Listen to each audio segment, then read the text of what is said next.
de prensa é doble. Dunha banda presentarvos o local electoral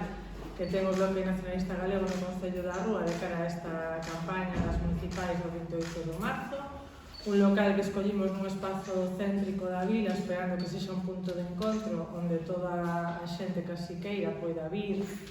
comentar as súas dúbidas, as súas inquedanzas, as súas esperanzas en relación aos próximos 4 anos, e un segundo obxectivo fundamental que é presentarvos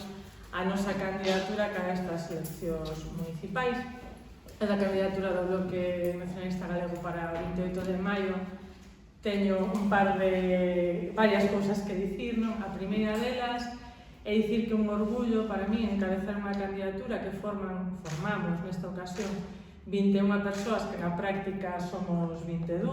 e así vamos a reflectir